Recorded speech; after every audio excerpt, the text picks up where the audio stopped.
May bagong chapter, may bagong story, may bagong blessing, may bagong breakthrough na inihahanda ang Panginoon sa ating buhay. Hindi mo na kailangang mag-antay ng bagong taon para magkaroon ng bagong buhay. Hindi mo na kailangang mag-antay ng Lunes para mag-start ng bagong diet plan. Kasi ang sabi ng binasa natin, "Behold, I am doing a new thing. Do you not perceive it?" May ginagawa ang Diyos na bagong bagay sa atin. Nakakalungkot lang ho madalas mga kapatid, na minsan nakasanayan natin na kung ano yung solusyong ginawa ng Diyos kahapon ay parehong solusyon ang gagawin ng Panginoon ngayon. Nangyayari din po yan. Pero minsan may mga bagong solusyon na ibinibigay ang Panginoon sa atin. May mga bagong blessing na ipinagkakaloob ang Panginoon sa atin. May mga bagong pagsubok, bagong trials, bagong mga challenges na ibinibigay ang Panginoon. Kaya nga sabi ng Lord, baka masyado ka nakafocus sa nakaraan at nakalimutan mong meron akong ginagawang bago ngayon. Baka mamaya masyado ka nakafocus ano kayang mangyayari after ng ECQ at hindi mo nakita yung blessing ng Lord sa gitna ng ECQ. Nag-i-invest kasi, we invest too much on the past and too little in the present. Wow. Amen. Amen. Right. Kaya hanggang ngayon, hindi pa rin tayo makamove on. Masyado tayong nostalgic sa good old days. Yung faith natin ay masyadong centered sa back in the day. Alam mo, nung unang panahon, dati ganito ang ginawa namin. Dati ganito yung nakasanayan natin. And we forgot to live in the present. Amen. God is doing a new thing in our life. In fact, mga kapatid, yung sinasabi ko na ito sa verse 19, meron pa tong verse 18, kasi bago ang verse 19, verse 18 muna. At sabi ng verse 18, mga kapatid, kung babalikan natin, do not remember the former things. Amen. Actually, ibang translation mas head on. Forget all that. Kalimutan mo na lahat ng nakaraan. Philippians 3:13 can testify as well. Forget what lies behind and look forward for what lies ahead. Yes. Amen. Interesting. God is doing something new in our life. Ibig ba sabihin, Pastor, kalimutan na namin ang nakaraan? Hindi ba parang contradictory yan sa sinasabi ng Panginoon sa atin to recount, recall, and remember all the good things that God has done? No. Hindi natin sinasabi at hindi natin dinidiscredit ang lahat ng blessing at lahat ng breakthrough na ginawa ng Lord sa nakaraan. Hindi ko sinasabi na kalimutan na natin ang lahat ng blessing na ginawa ng Lord sa nakaraan, pero baka mamaya masyado tayong focus sa mga success ng nakaraan, sa mga blessings na nakaraan, na hindi na natin nakikita may mga bagong blessing, may mga bagong testimony, may mga bagong breakthrough na dinedevelop ang Panginoon sa ating buhay, and we don't see it. Ang sinasabi ng Panginoon through this verse, hindi lang basta kalimutan ng nakaraan, but focus on what is in front of you. Wake up. Wake up. Gumising tayo. Open up our eyes. Look around you. Something miraculous is happening. Something supernatural is happening. And God will use your past to transform your future. He is doing something new. In the past, in the present,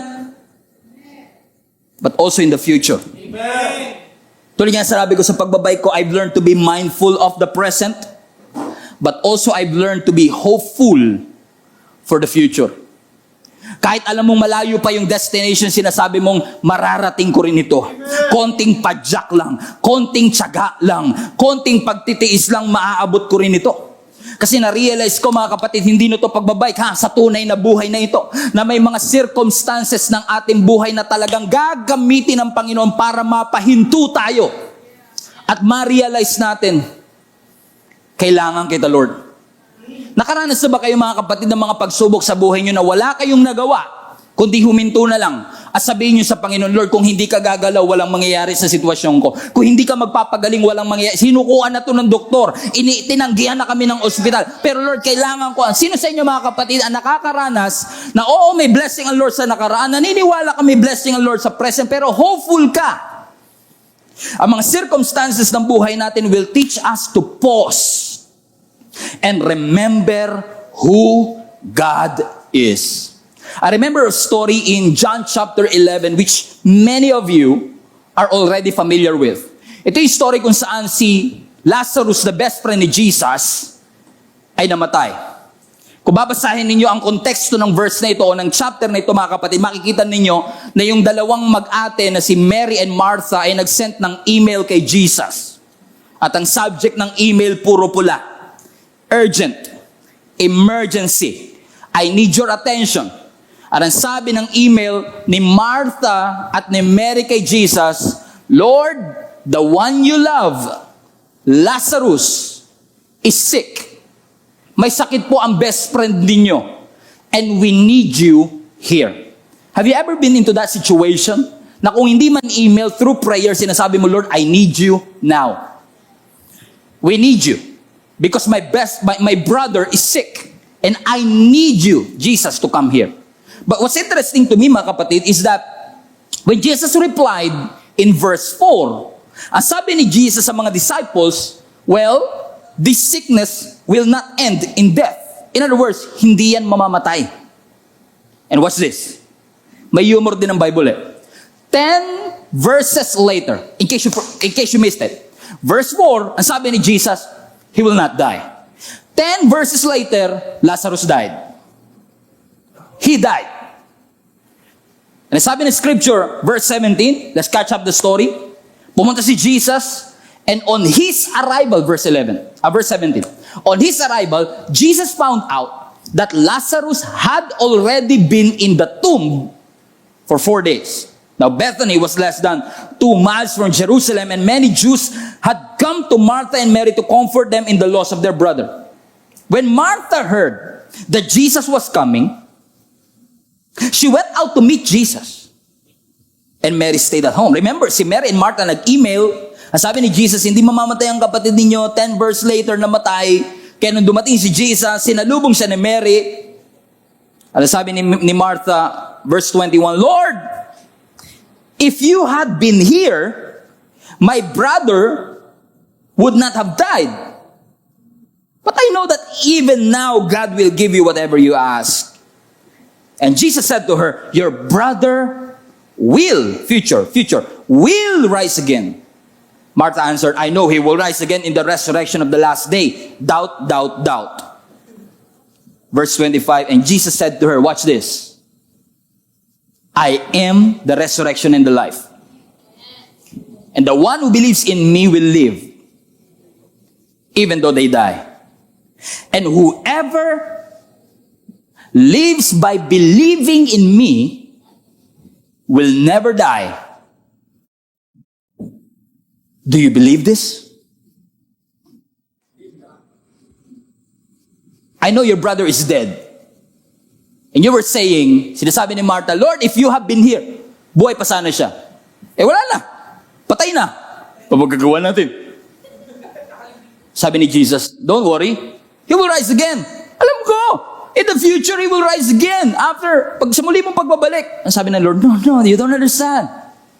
I am the resurrection and the life. Yes. So alam kong patay na siya, but, hey, I am the resurrection and the life. Do you believe this? Dumarating ba sa mga pagkakataon ng buhay niyo, mga kapatid, na katulad ni Mary and Martha, you are doing the right thing and everything that is happening is so wrong. Everything that you're trying to do is just doing the right thing. And then, ginagawa mo lahat ng right thing, pero lahat din ng wrong thing. Yun din ang nangyayari sa'yo. Nakakapunta ba kayo sa tagpo ng buhay niyo, mga kapatid, that you're still hoping even though it seems hopeless? Sabi niya, wala na kayo. Di na kita mahal. You're still hoping. Binasted ka na ng 365 times.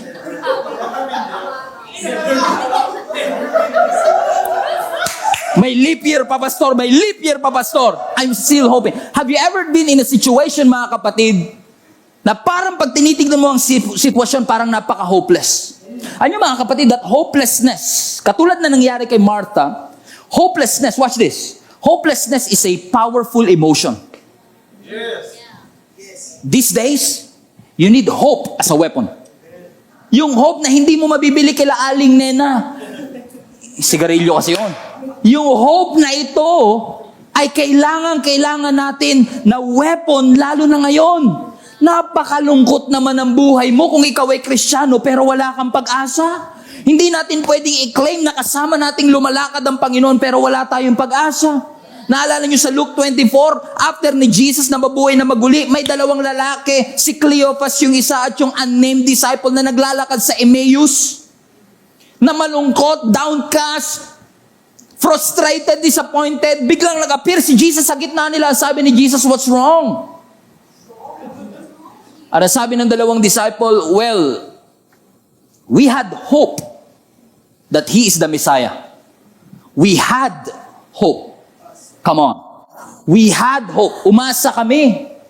Dati may pag-asa kami na siya ang magiging Messiah, but right now, we don't see it in this situation. Yung inaasahan naming magliligtas, ayun, patay na ngayon. Listen to me mga kapatid. It's not God's will for you to live a hopeless life. Nakakaiyak ang ma-broken heart, pero mas nakakaiyak ang may broken hope. Yeah. Maaari ngayon may pag-asa ka pa, pero broken na. Or even worse, probably, you don't see a way out. Pag hopeless ka kasi, meron kang paniniwala that things will not get better anymore. Wala itong pag-asa, dito magbabago. Kahit itag ko ng itag, itong kaibigan ko, hindi na to kikilala kay Lord. Aba, wag mong husgahan ang pwedeng gawin ng Panginoon sa kanya. Aking suggestion ko sa'yo, itag mo lang ng itag, i-share mo lang ng i-share kasi hindi mo alam kung sino-sino ang mga taong pwedeng baguhin ng Panginoon. We're not in the position to say and to conclude what is going to happen because God is in control of our future. Yung alam, minsan hopeless tayo sa ating marriage, hopeless na tayo sa ating health, hopeless tayo sa ating career, hopeless tayo sa ating mga anak, magbabago pa ba to, rebelde ang aking anak. Ang nagiging result, nagiging emotionally empty tayo. Nararanasan niyo ba yun minsan mga kapatid? You feel empty? Yes. Or sometimes you feel alienated? Parang feeling mo iniwan ka na ng iba? Pag sinabi alienated, parang ikaw solo ko, out of place. You feel like no one is supporting you. You feel forsaken. Nararamdaman mo para kang abandoned, parang iniwan ka, nag-isa ka, pinaasa ka lang. Nakaramdam ba kayo ng ganito mga kapatid? All of these are results of hopelessness in our life. Na sinasabi natin, wala nang sumusuporta sa akin at wala nang susuporta sa akin, wala nang magmamahal sa akin. Paano na lang kami? Sayang naman ang 7 taon na aming pinagsamahan. Kala ko magiging Christian siya. Di pala. Sinar ko ang gospel, di niya tinanggap. Pinag-enroll ko sa growth track, hindi lumago. You feel forsaken and abandoned and sometimes you feel lonely. Alam niyo ba, na-realize ko, you can be in a crowd and still feel lonely. You can be surrounded with thousands of people and still feel lonely. It's all the result of that hopelessness right in your heart. Kaya ka laging uninspired, hindi ka unmotivated. Pinagbibintangan ka nilang tamad, pero susulang unmotivated ka lang. You're not hoping that things will get better. Hindi ka na umaasa na makakaahon pa kayo sa hirap. Hindi ka na umaasa na gagaling pa kayo sa inyong kasakitan. Lagi kang uninspired, unmotivated. You feel powerless. You feel overwhelmed. You feel like giving up. And you think and you conclude in yourself, you concluded in your mind, I will never be happy again. I'm hopeless. Lagi na lang ako oppressed. Lagi na lang akong limited. Hindi man siguro ganito ka-exaggerated, pero ganito yung naramdaman ni Martha. Sumulat ako, Lord. Napunta lang sa spam, kaya siguro hindi mo nabasa. Nag-email po ako that my brother is sick. Now you came here 4 days later, 4 days nang patay si brother. I feel hopeless. We feel overwhelmed. Sabi ni Martha, Lord, if you have been here, my brother would not have died.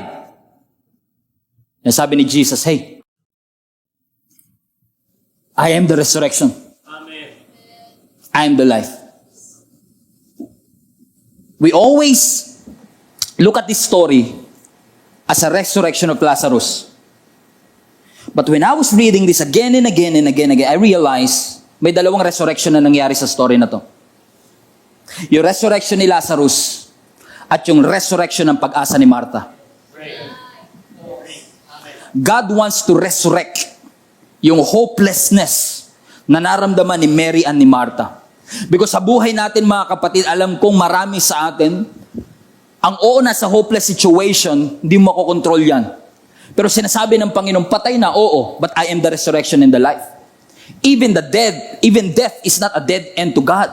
Amen. Satan just convinced us, kinumbinsi tayo, and Satan make us believe na ang Diyos natin incompetent, na ang Diyos natin incapable, na ang Diyos natin ay impotent. No, He is not. Ang Diyos natin is able to do exceeding abundantly above all that we could think or imagine. Lagi sinasabi ni Satan sa'yo, walang magagawa yung Diyos mo, hindi ka pinapakinggan ng ating Panginoon. No, He's not. My God is able. My God is capable. So the next time that you look at your situation, look with hope. Right. You may feel dry, empty, and overwhelmed. But remind yourself, God is able. God is able to do immeasurably above all that we could think or imagine. Bakit? Because God's character has not changed. Ang character ng Lord hindi nagbago. Mabuti siya noon, mabuti siya ngayon, magiging mabuti pa rin siya.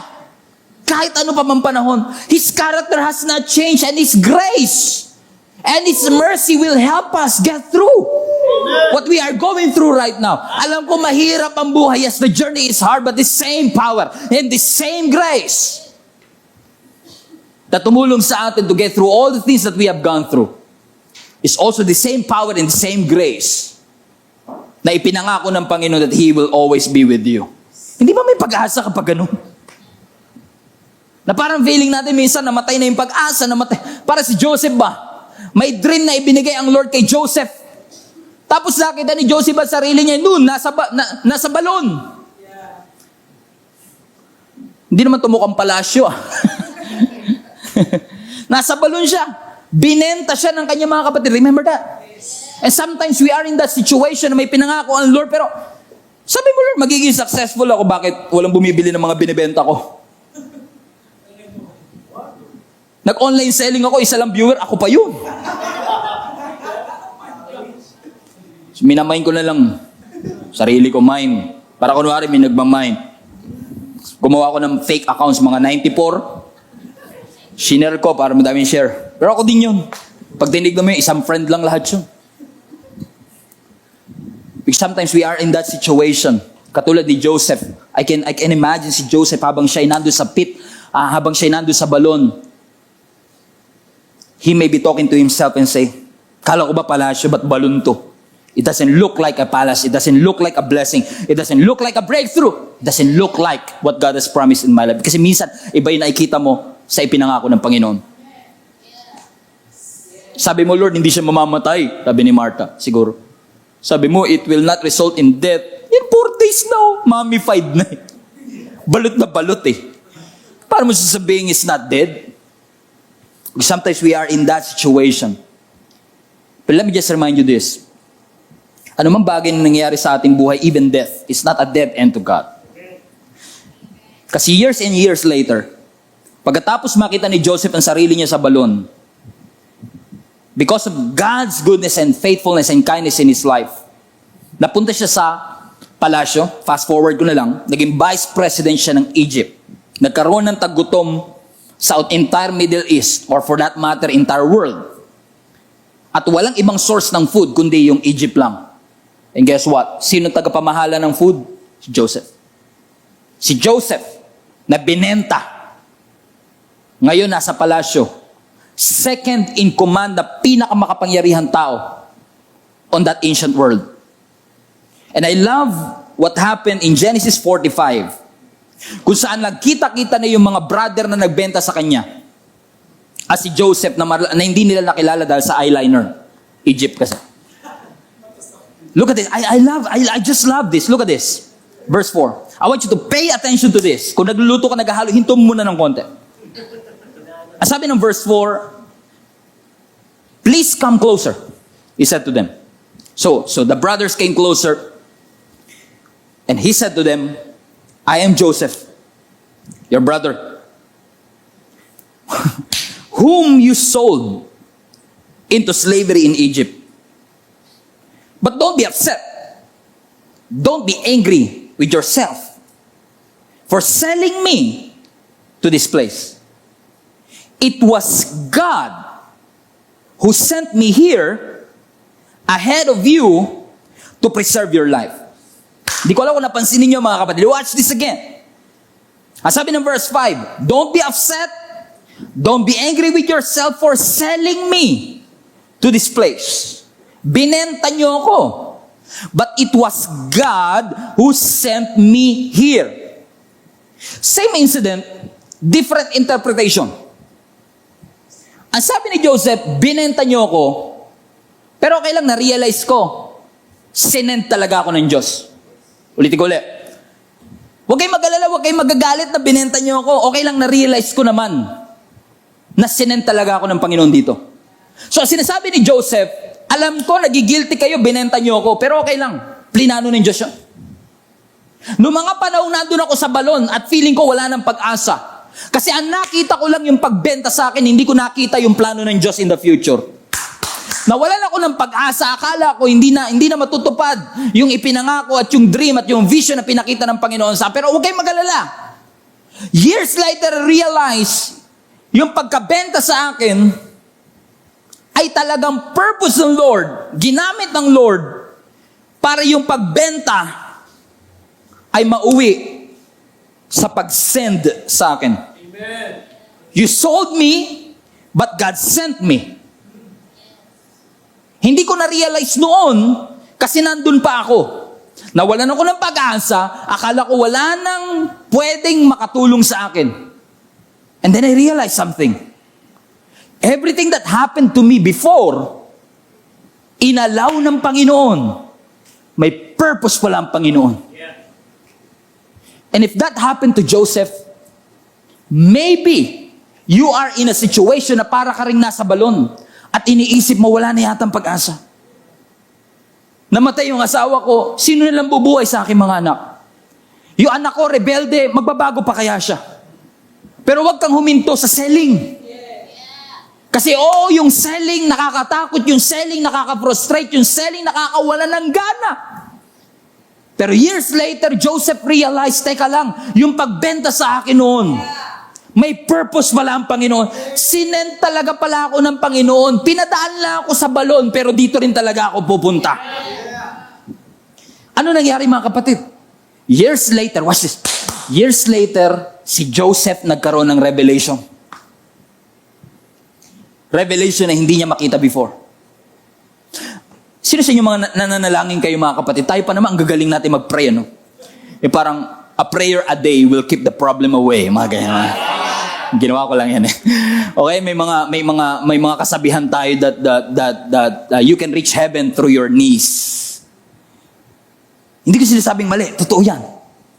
That when we pray, yung petition natin, yung kagustuhan natin, nakakaabot sa ating Panginoon. That weeping may endure for a night, but joy comes in the morning. That nothing shall be impossible to our God. But here's the thing.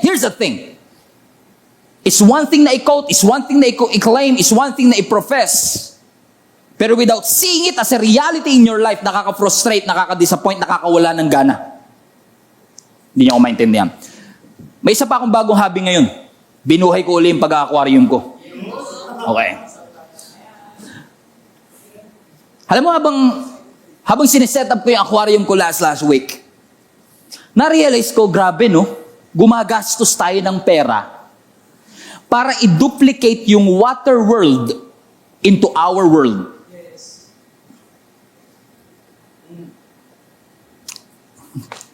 Pag nag-aquarium ka kasi kailangan mo ng oxygen. Right. Kailangan yung water nagsacycle para hindi malason yung mga isda. Sa ilog, hindi mo na kailangan. Natural na yun sa ilog. Nung nilikha ng Diyos yung natural na, may cycle na, may oxygen na yun. Tayo, pag nilagay natin sa living room natin, dinuduplicate natin yung buhay nila sa tubig, sa mundo natin, nire-recreate na nga lang natin, hirap na hirap pa tayo eh.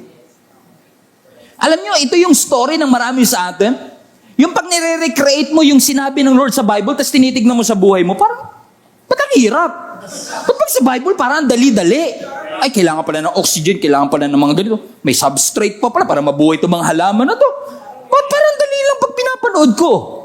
Kasi nire-replicate mo na lang, hirap na hirap. Ayan ang buhay ng marami sa atin.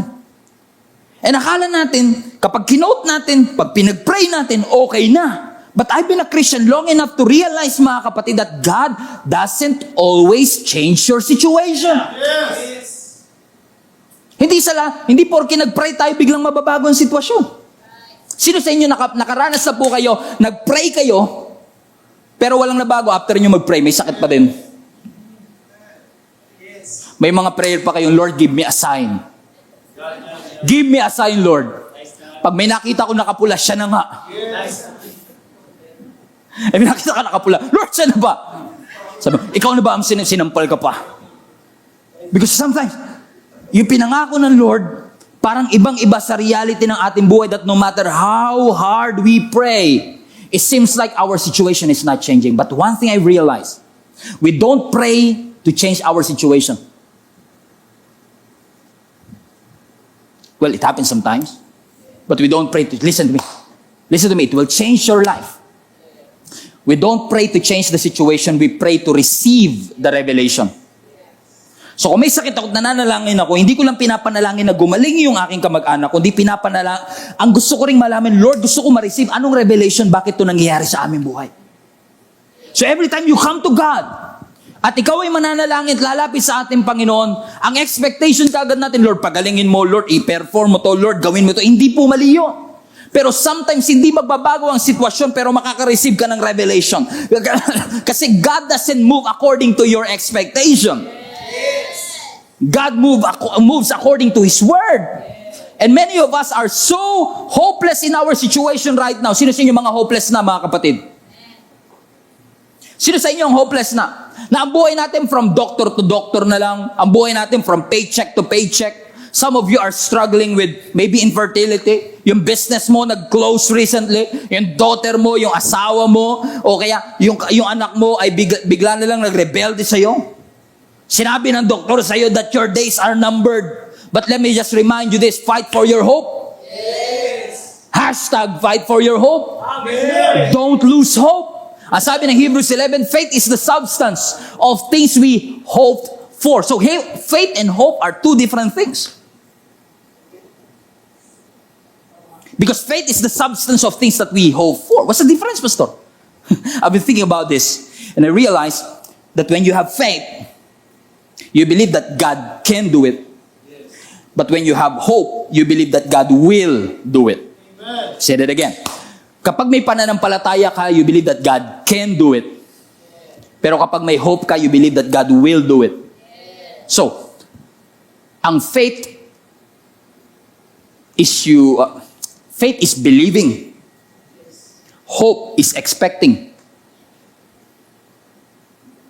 Faith is believing that God will answer your prayer. Sino sa inyo mga kapatid naniniwala God can answer your prayer? Amen. Taas kamay lahat. Hands up emoji. Sa lahat ng naniniwala mga kapatid, God, hallelujah, God can answer your prayer. Amen. That's faith. But do you expect God to answer your prayer? That's hope. I believe God can answer my prayer, but I don't just believe that God will answer my prayer. I believe that God will answer me. I expect it to happen. I expect God to make a way. I expect God to heal our sickness. I expect God to do great things. I expect God Amen. to open the door of opportunities in my life. I don't just believe in opportunity. I expect that. I have hopes. So regardless of the situation that you are in, I want to encourage each and every one of you, don't lose hope. Kasi posibleng naniniwala ka pa rin na ang Diyos makapangyarihan, pero posibleng hindi ka na naniniwala na mangyayari sa iyo yan. Kasi nawalan ka na ng pag-asa. Para sa kanila lang yan, para sa mga nag-testify lang yan, para sa mga pastor lang yan, para sa akin, di yan para sa akin. But faith is believing, but hope is expecting. I'm expecting that it's going to happen in my life. So don't give up. Don't lose hope. Ang sabi ng Hebrews chapter 10, let us hold fast the confession of our hope. Watch this. Without wavering. Panghawakan mo, kapatid. Ang iyong pag-asa. Without wavering, for God who promised is faithful. Are you reading this verse? Let us hold fast to the confession of our hope without wavering, for He who promised is faithful. I love it. I love it. Hope without wavering. Hope without wavering. Hope that it doesn't waver. Waver means it doesn't shake.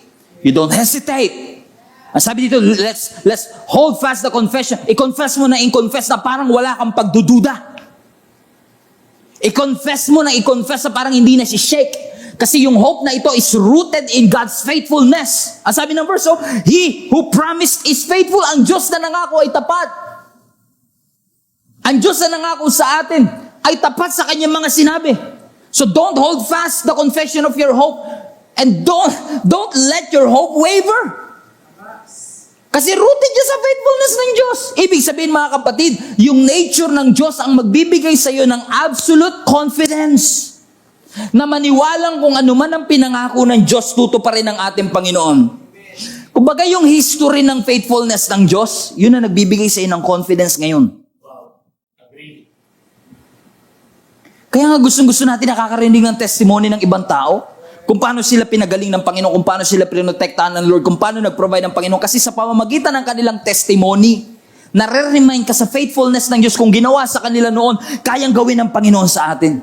Hindi katulad ng hope sa mundo, dalawa kasi hope sa mundo, yung sigarilyo, tsaka yung hope na pag-asa. Yung definition kasi ng hope sa mundo is you are expecting something good in the future. Yun yung hope ng mundo. Parang, I hope you love me. I hope you care for me.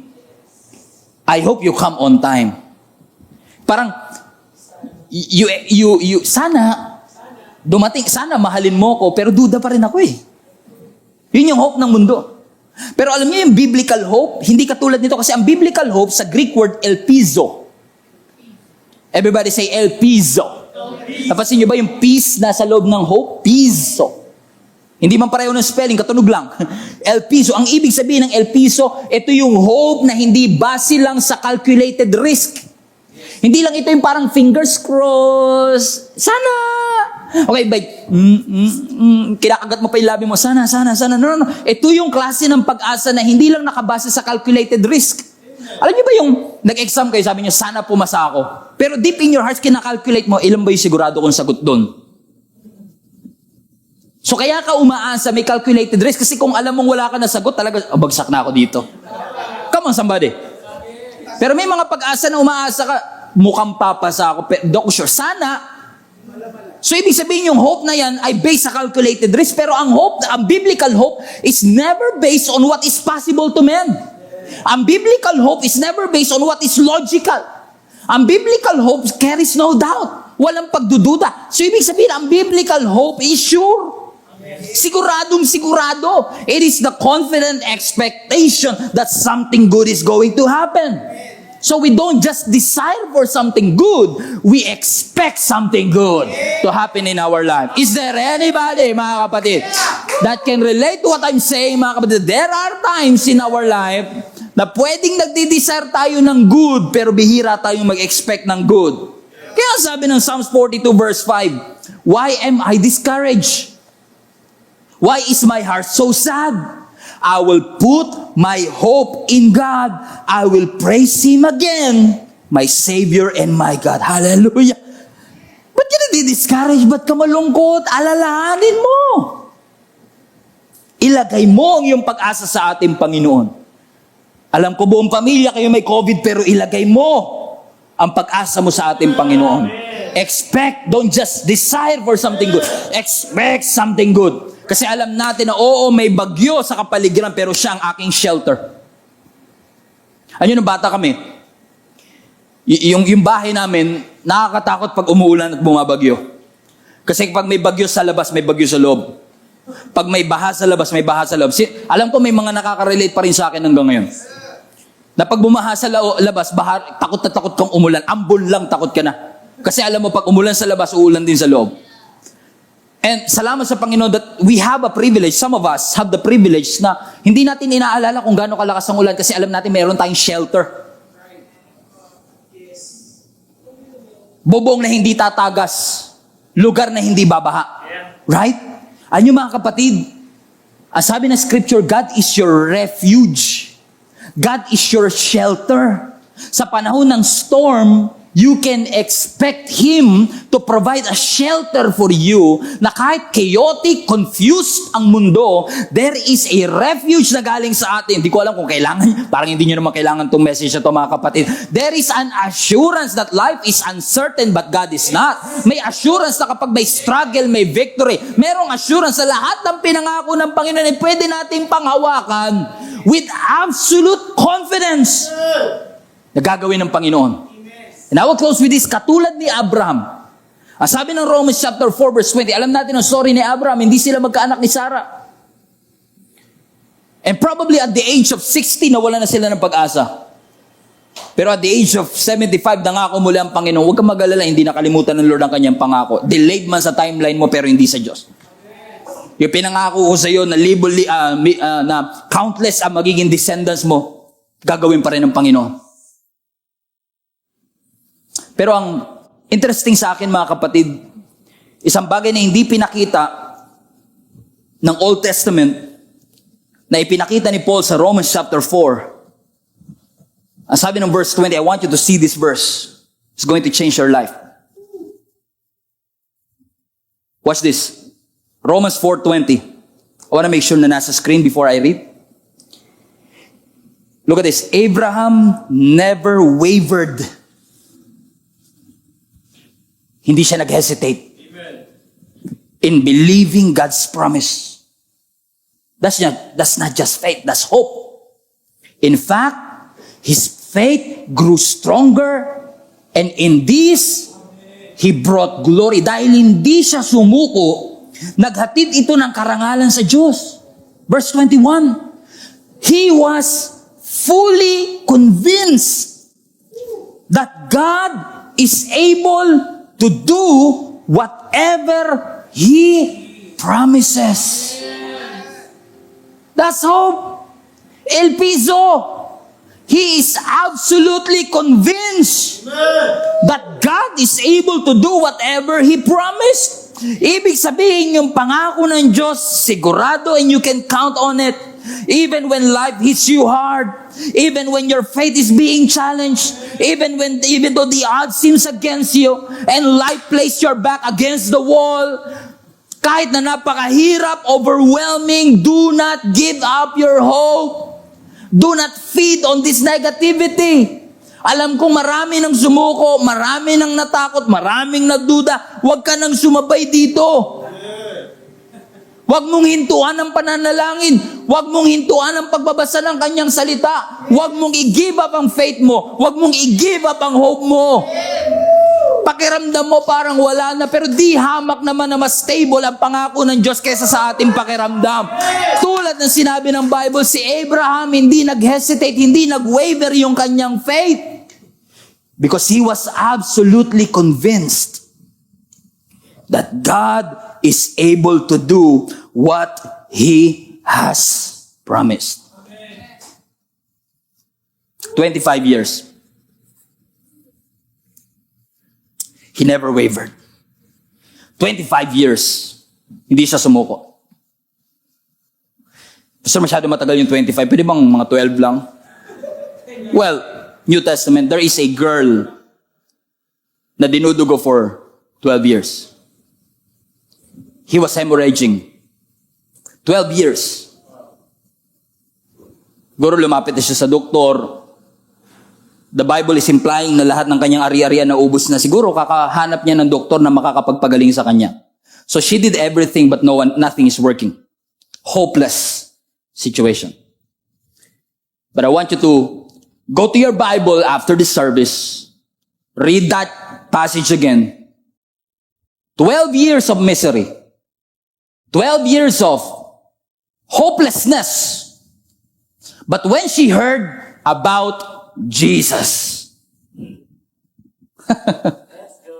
hopeless situation.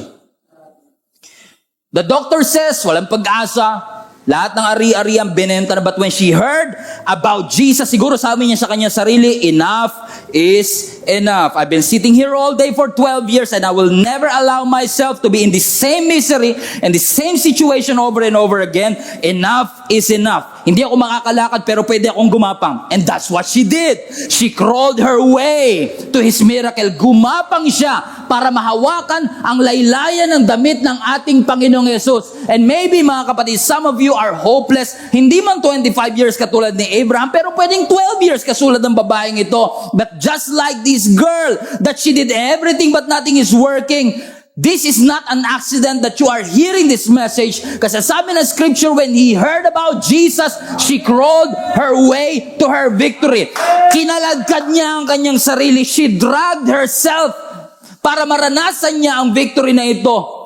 And I want to encourage each and every one of you. God wants better things in your life.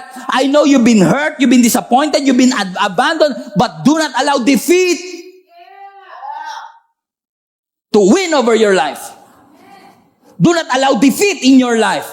Kung kinakailangan gumapang, kung kinakailangan na kahit na malungkot, magpupuri pa din, na kahit maingay, magko-quiet time pa din, na kahit walang pamasaya, magsisimba pa rin, na kahit walang Bible, maghahanap ng paraan para makabasa pa rin ang salita ng Panginoon, na kahit walang data, gagamitin ang lahat para makapag-aral. Gagawin ko ang lahat because I will refuse to be defeated. I will never lose my hope. I will always fight for my hope because I know that God wants better things in my life. Mga kapatid, we are entering a new chapter in our life and I believe God is talking to somebody right now. Don't lose hope. No retreat.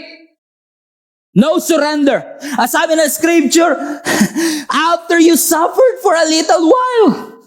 1 Peter 5. Pagkatapos mo maghirap for a little while, He will restore you. He will support you. He will strengthen you. And He will place you in a firm foundation. A foundation that never be shaken. I don't know who I'm talking to. I don't know who is this for. But somebody out there. Di ko alam kung live nanonood. Probably later. Probably 5 years later. But I want to encourage you. Don't lose hope. Nag-give up na buong pamilya, but don't lose hope. You have concluded in your mind. Some people concluded in their minds. Wala na, iniwan na tayo ng Diyos, pinabayaan na tayo ng Panginoon. But fight for your hope. Ano kung bakit fight for your hope? Kasi it's easy for us to give up our hope. But Jesus promised us He's the same yesterday, today. He's the same in the past, in the present, and in the future. Lord, thank you. Kasi pareho kang Diyos na nangako sa amin that you have already taken care of our past. Thank you, Jesus. There is hope. Kasi kahit ano pang nagawa natin pala nung nakaraan, inaayos na ng Panginoon yun through the cross. Hindi ba pag-asa yun mga kapatid? Hindi ba pag-asa mga kapatid na sa present nangako ang Diyos that God will be with you?